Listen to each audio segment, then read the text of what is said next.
My name is Marcy Frantum. I'm a master's in folklore at NSU, studied under Dr. Hatley and Dr. Gregory. And I've been doing some research on the music jams and sort of fell into it accidentally. We started playing, and I've been doing this for, I don't know, maybe 5 or 6 years. I'm probably the less experienced of the whole bunch.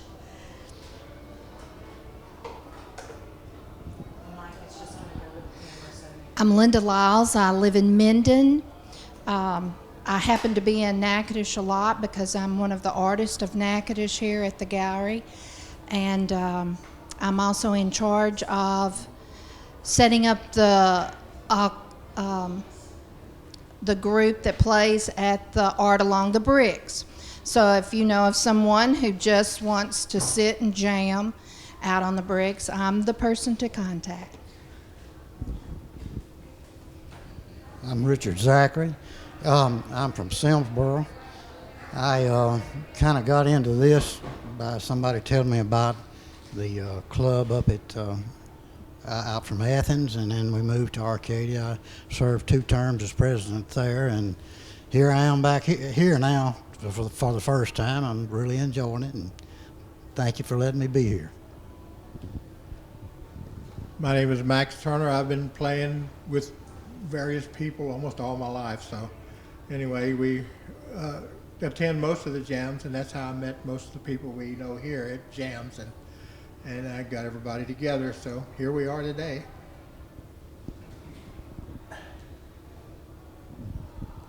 My name is Wayne Barber. I'm from Booger Hollow, Louisiana. I've been trying to learn how to play for years, and I finally got hooked up with them at a jam session at Monroe. And they asked me to come play the bass, and I'm a trainee and doing the best I can.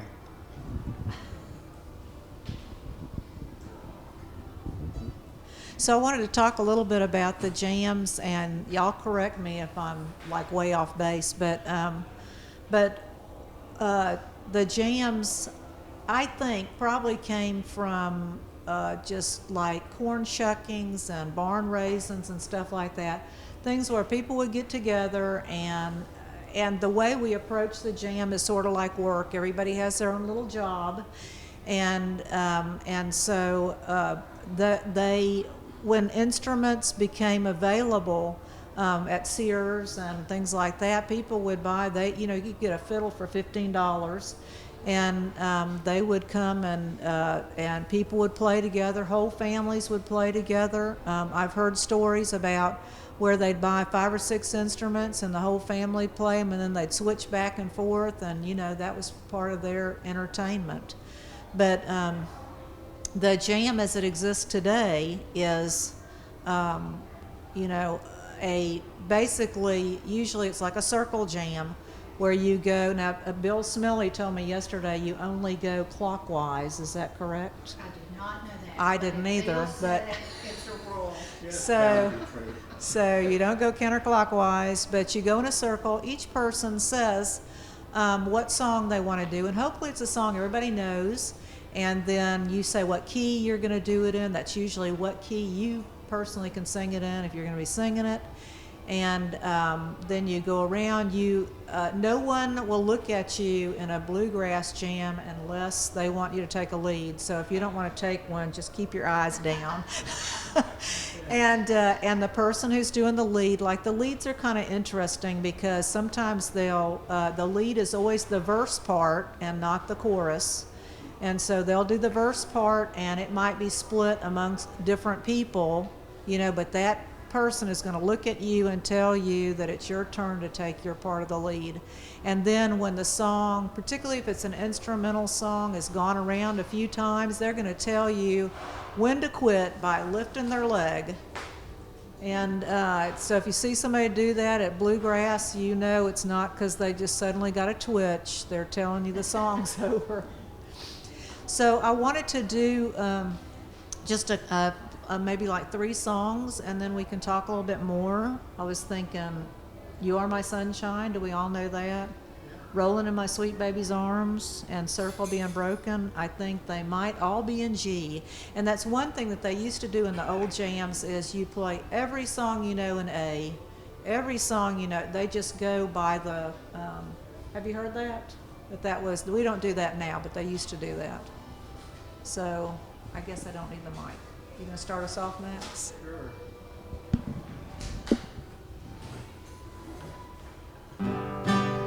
The other night, dear, as I lay sleeping, I dreamed I held you in my arms. But when I woke, dear, I was mistaken, and I hung my head and I cried. You are my sunshine, my only sunshine. You make me happy when skies are gray. You'll never know, dear, how much I love you. Please don't take my sunshine away.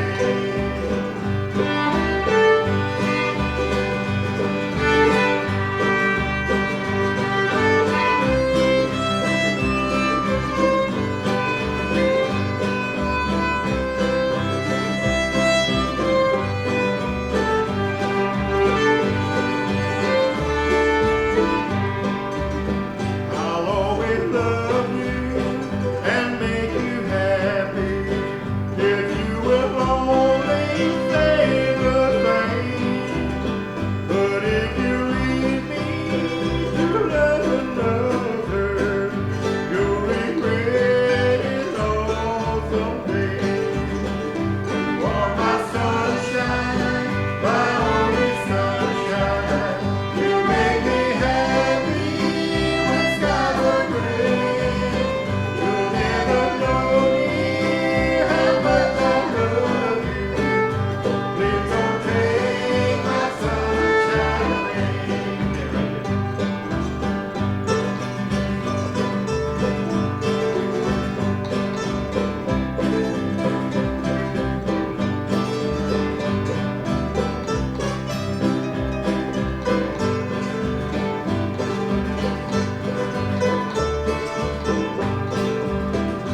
told me once, dear, you really love me, and no one could come between. But now you left me to love another. You have shattered all of my dreams. You are my sunshine, my only sunshine. You make me happy when skies are gray. You'll never know, dear, how much I love you. Please don't take my sunshine away. Please don't take my sunshine away. Now, y'all know who wrote that song? Yes, but you know that he bought it, and it's like no one really knows who wrote it. Yeah, that's what I heard too, or $5 or something. Yeah. That's funny. All right. Just don't do like a lot of verses. Just do it.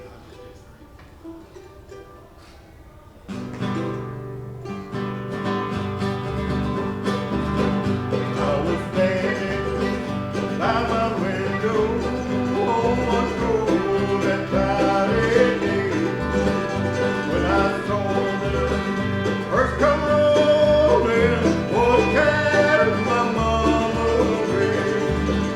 Will the circle be unbroken by and by?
these are like the kind of songs that, you know, you just try to pick things that people know. And there's sort of a movement now going toward, what is it called? It's like traditional music where like they'll play, you know, Turkey in the Straw 20,000 times around and around and around until everybody gets a. There's a jam like that in Palestine, Texas, that is held every year, and there's a growing interest in that because everybody gets to take a lead. Go ahead, Max.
This right here, it's a mandolin. Oh, wait.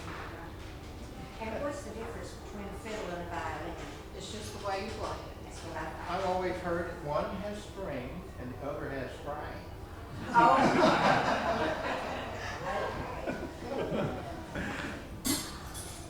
Well, so I kind of thought that we might go around, maybe starting with you, Linda, and you can talk about like the kind of jams that you know about and what they're like. And basically, it's like there are certain rules to different jams, and some of them play different kinds of music.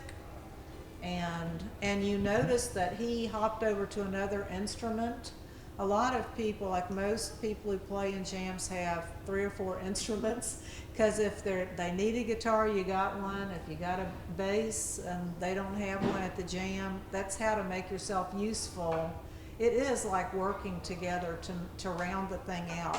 And the people who do the rhythm supply the work for people who do the leads. So we're all helping each other. But anyway, I just wanted, because there's so many different kinds of jams, and I want everybody to feel comfortable going to a jam if they want to, and even participating.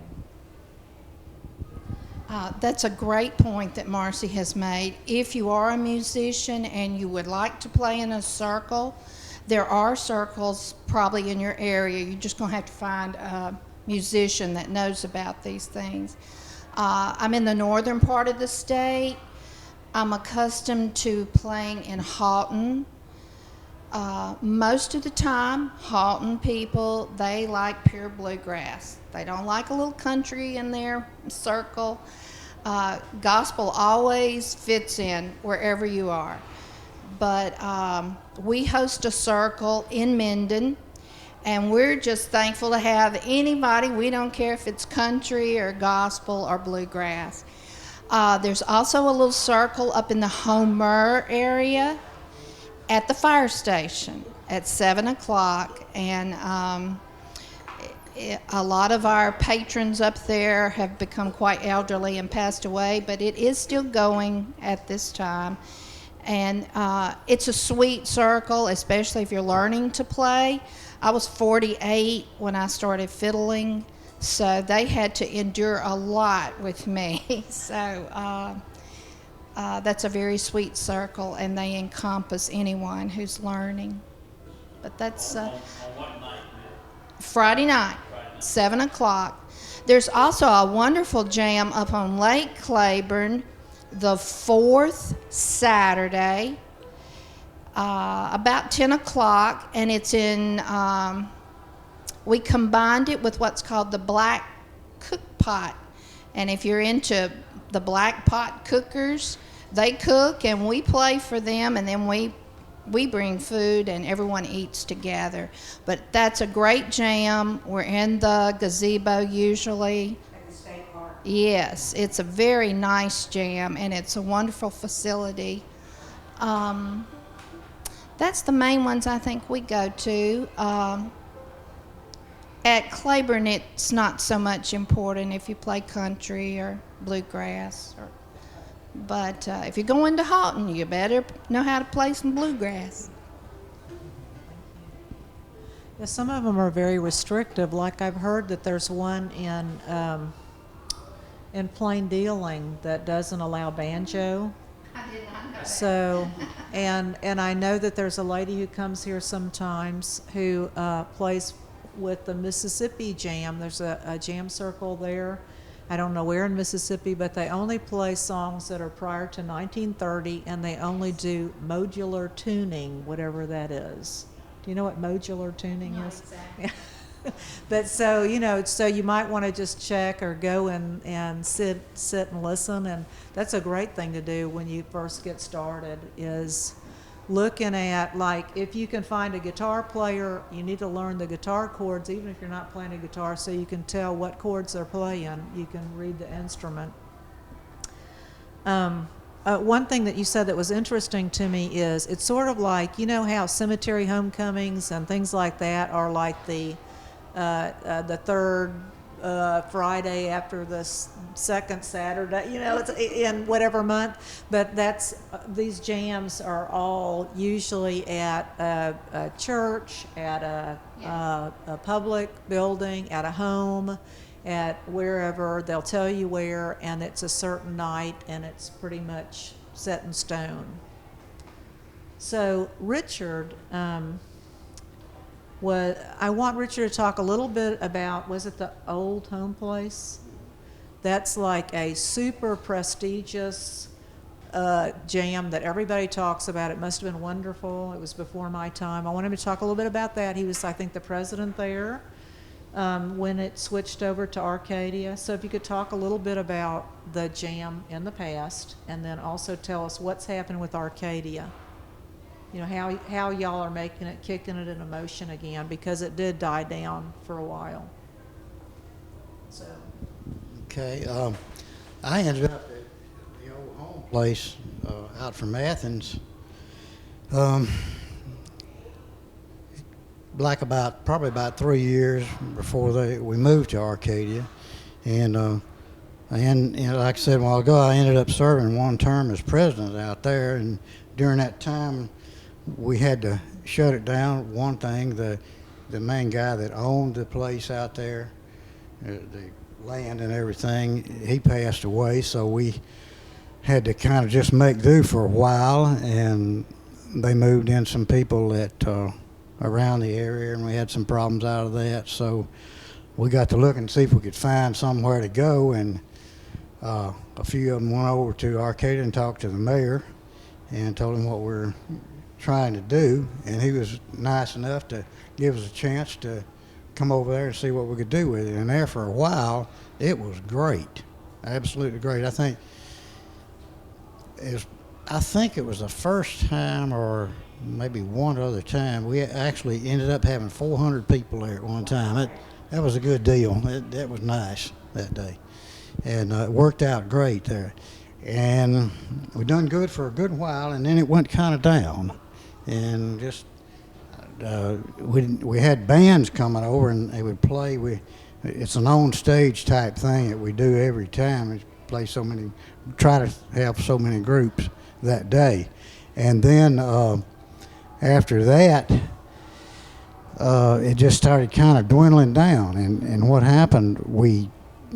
Our jammers quit coming, and that really hurt, because that was still the main part. We'd have people on stage, but the jammers were actually carrying the thing, and other people would come to just jam, and then people would come with the jammers and end up going in and watching the people on stage. So it's kind of everybody scratching each other's back deal. And I'm not sure exactly what happened, but it started declining. But now we're doing our best to try to get it back going again, and we're having a lot more participants and everything. So maybe we're keeping our fingers crossed about it.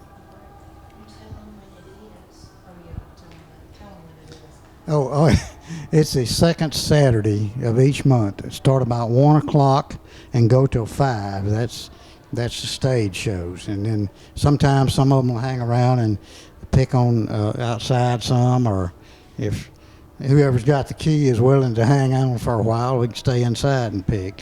The rooms in the back are air conditioned, and we get back there and have a good time just jamming. And of course, that's what I like to do, although I do get caught on stage quite a bit because I need somebody to fill in. But other than that, we're just hoping it works out good. It's the second Saturday of each month, starting about 1 o'clock. That's in Arcadia at the old train depot. They're in the museum part and the whole thing right there. Sure is. Come about every 20 minutes. That's everything out. Yeah, really. The trains have really picked up. Max, we recently went to a jam in Arnaudville. It was called Tom's Fiddle and Bow. You want to talk a little bit about what that was like? That was kind of interesting.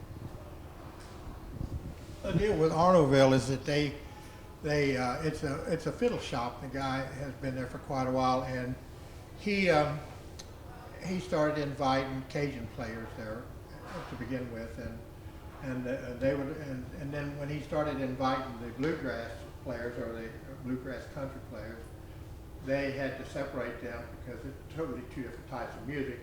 So the Cajun people played in the front, and the bluegrass and the other players played on the back porch, and that seemed to work out pretty well. So it was really enjoyable.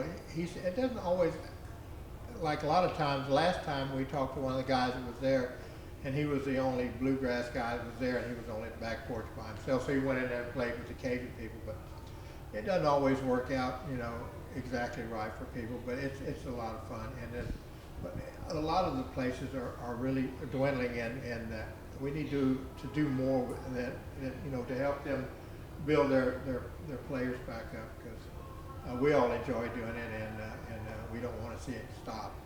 So tell them what day and everything. Isn't it the first Sunday of the month? Yeah, the first Sunday of the month is when It's right that one is. below Opelousas. About There are 7 or 8 nice miles people. below in Arnaville. And it's like from 1 to 3, I think. Yeah. So, you know, if From you 1 were to living 3. around there, you go to church and then you go out. But he said sometimes it goes on for hours after that. It doesn't. It's not any set time because they have a lot of people, you know. And you get all wrapped up in it. You want to keep going. So.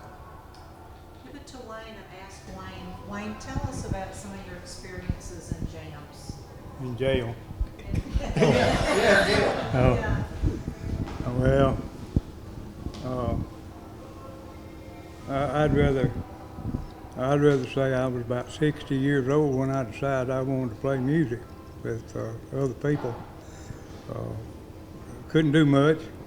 One of the problems with playing music by yourself, what may sound good to you, when you get with somebody else, it's not right. It's a little bit twisted. So you have to relearn it. So it's better to learn with somebody else. And every time I bought a musical instrument and learned how to play it, I found out quick I didn't know how. So I wound up having to build me a picking shed to hang them out there on the wall, get them out of the house, because they was cluttering the place up. But anyway, I finally, I've been to Arcadia and Monroe and places jamming, but that's where I met Max and Marcy. I had a friend in Winfield, me and him was playing some, and I was trying to learn some things off of him, but anyhow, I wound up playing with them, so most of the time our playing is come to the house, they do, and we get out in the picking shed and pick and grin, and try out some songs. As far as bluegrass or country or whatever, it don't matter to me. It's all A, B, C, D, E, F, and G, you know. Whatever key they want to play in, it's one of them. So the in-between chords gets kind of rough. A lot of times Max has to walk from a G to a G7 and let me know he's fixing to go somewhere else. So that one little thing lets me know he's fixing to make a chord change. So, and you get that way when you go to playing with other people. The more you play with somebody, the better you get at it. And it may take me 5 minutes to remember the chord progression, but if they keep playing, I'll find it. I've learned a lot off of them. The chord progression is usually a trouble spot too, because it goes in a certain order, but it makes a loop. Once it goes through it, it goes around and round. Ever how long a song is, it's the same loop. So usually 3 chords, but anyway, it's fun playing. I like it. One thing I want to say about Wayne is Wayne is he's a machinist, and he made this bridge on his bass himself and inserted the microphone in there so it could be an electric bass. And he's also a skilled dulcimer maker. He makes dulcimers. He's made 25 dulcimers. He's a flint knapper. He can make any arrowhead better than any Indian. so he's very skilled in more ways. I made about 15 last week, it's practice. Oh, good. See, I told you. It's got to be a little bit smarter than a rock. Yeah. Ma'am, is there anywhere, like a website or somewhere that anyone has started that lists some of the... There is. You can Google it, and it's like they say you can Google anything, but it's bluegrass jams in Louisiana, and it's on there, and then it'll also list the festivals. You know, there are different festivals. Are a great place for jammers to go to, and I don't know exactly. Give me some examples for what? Well, like this festival. Yeah, folk festival. The folk festival.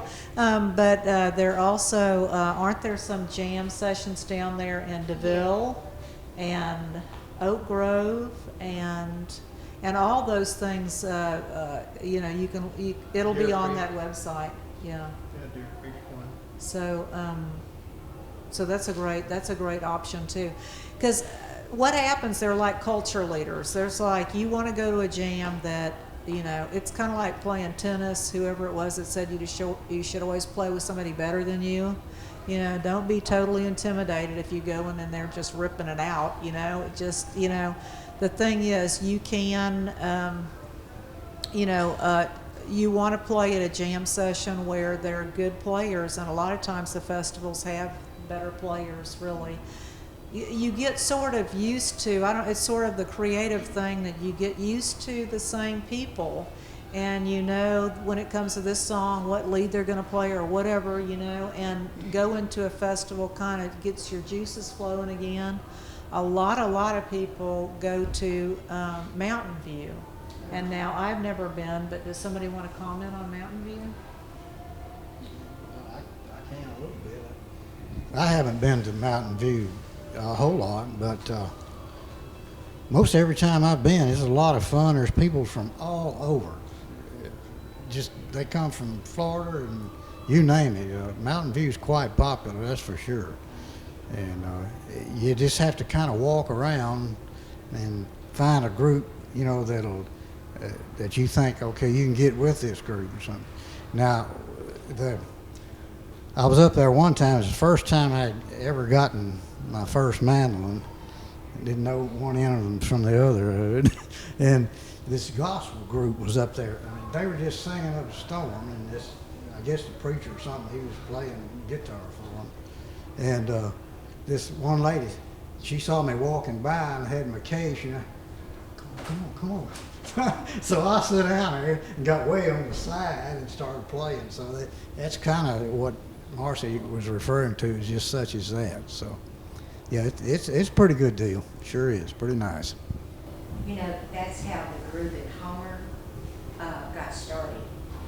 There were about four to six families that loved to go camping, and they either had a fifth wheel, a travel trailer, or a small RV, and they would go up to Mountain Home and enjoyed it so much. Now, a lot of those people didn't play any instruments, but they knew people who did, and then some of them learned to play the dulcimer, and I think Glenda Took plays the mandolin now. But anyway, many years ago, at least 20 years ago, they would do that. I mean, and these people had the opportunity to go more than just in the summertime.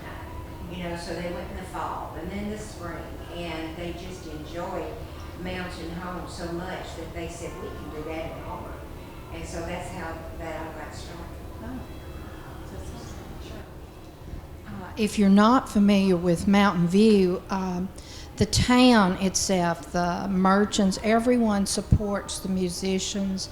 They've built gazebos where you can go out and pick under, and there are a lot of gazebos. Every single bed and breakfast has people picking on the porch. You are most welcome everywhere you go. It's just an atmosphere that you're not going to hardly find anywhere else. It's a great place. And Glenda has bought her a house up there this summer. Yeah, Glenda's living up there now. Yeah. See, I no longer live in Homer, and so I didn't know where to call. She just bought it in June. Well, one thing we wanted to talk about is songs that never grow old. And if you think about like all these songs that, you know, were written by anonymous, you know, or traditional, you'll see the listing. I mean, the songs were not recorded pre, 1940s, 1950s. I don't know when the recording industry came in. But a lot of those early guys, like Bill Monroe, I mean, or Hank Williams Sr., or these guys, were playing and recording songs that were already in the atmosphere around, that people already played, and they were able to document those and put them into sort of a solid form. But those sorts of songs are songs that we that we play in the jams, you know. So if it's bluegrass, it's obviously most of us don't have the high voice and the great skills of the, you know, the guys who played with Bill Monroe, but we try to do the best we can. And so the songs, when you get with a group of people, they're going to start playing songs that you all know together.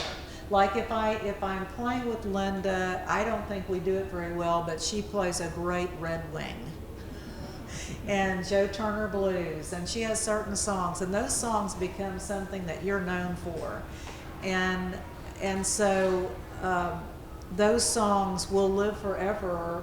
Like to me, when I think about you, so it's, and those relationships with people, even though we may not talk all the time or do things or even live in the same community, you develop these really great relationships with people, and as we all know, they say that's going to keep us from getting Alzheimer's, to be socially aware. So it's something that, this is a good thing. It's like learning another language or something.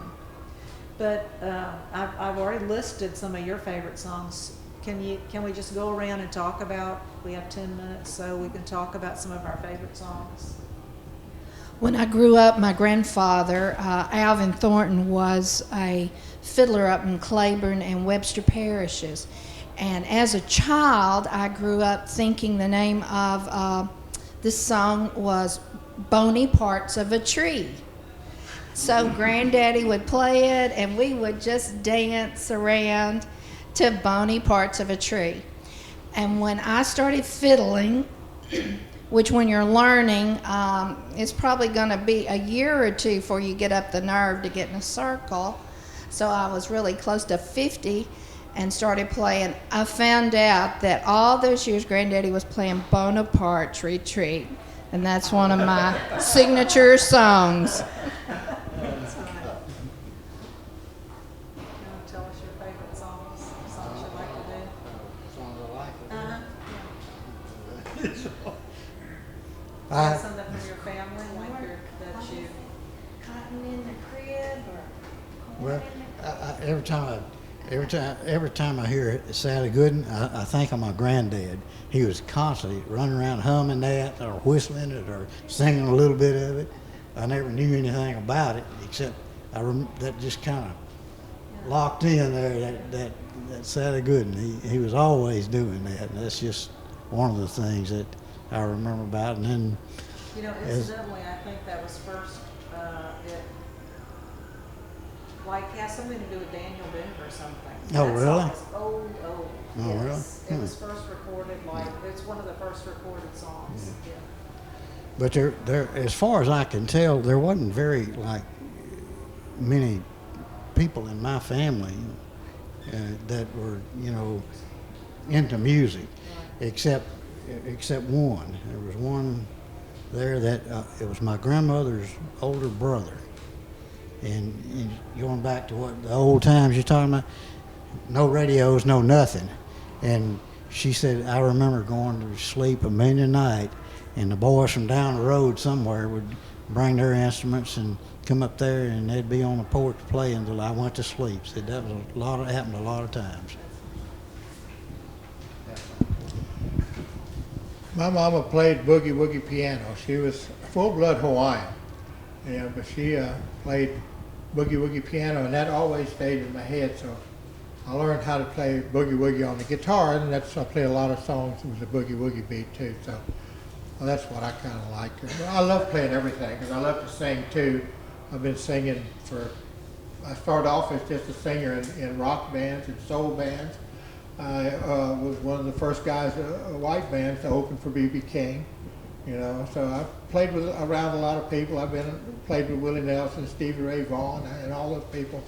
And I just enjoy music, so I really get into jamming with people. I think everyone should be able to get in there and play with someone, and if they're just starting out, I think they deserve as big a chance as anyone else to get in there and just play. So my deal is I've always tell them, just get in there amongst them, because that's what you need to do to learn.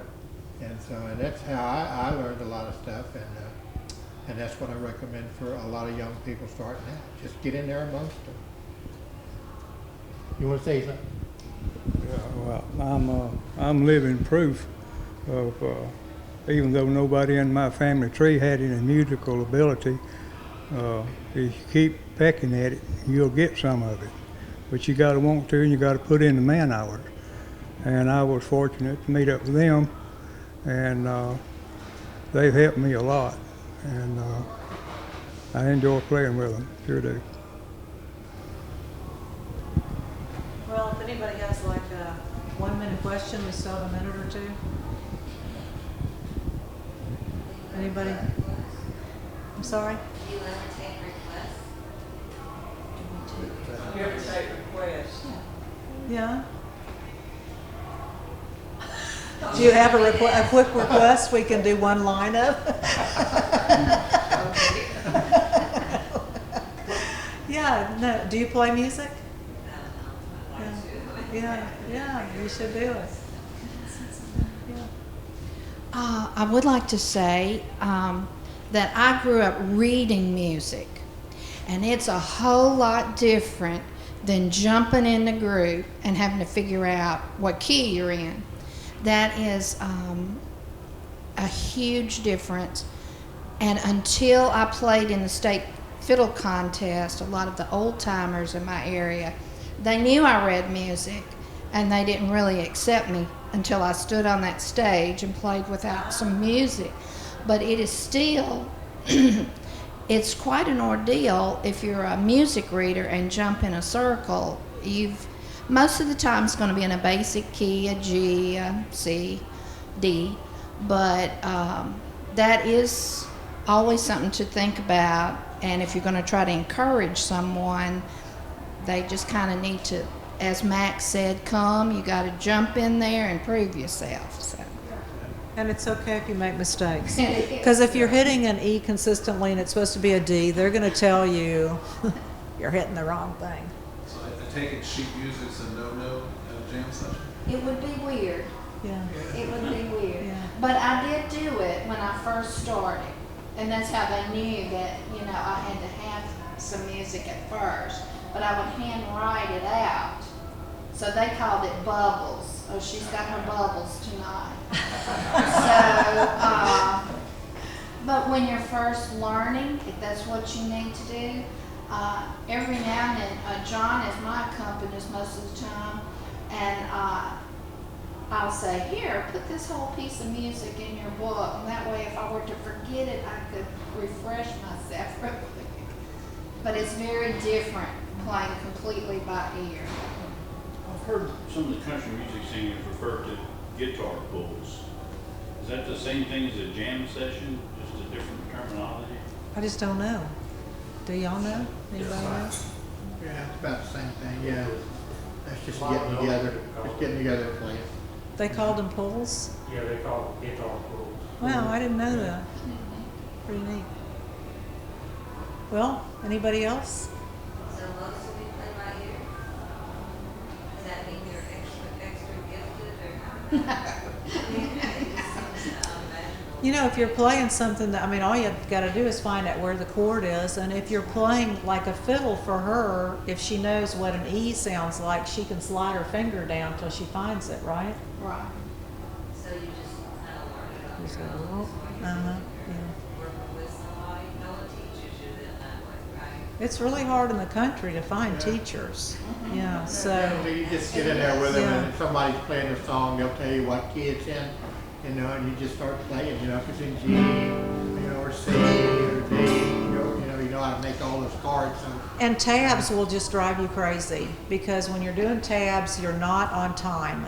You need to play with other people because they're going to say, oh my goodness, you are miles off time. Being on time is a big deal. Changing the chord at the right time is a big deal. And I've heard some of the old timers say their parents would teach them how to play standing behind them and hit them on the head when they didn't change on time.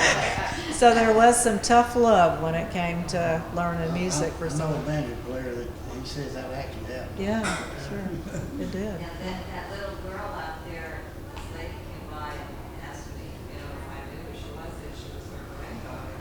Said she'd been learning the guitar for 6 months, being taught it. And she looks like she's doing fine and enjoyed it tremendously. Yeah. Yeah. So you don't have to Right have in the middle lessons. of it. Well, I guess we've. I'm sorry. Go ahead. I do know that in our circle that we host in Minden, we just now have a little 14-year-old, and I think he's only gotten to play with people 2 times, and it just tickled him to death. He wants it to go on all night, you know. But this is unusual for children now, and if they want to play, they need to be welcomed into a circle and teach them all that you can. Thank y'all so much.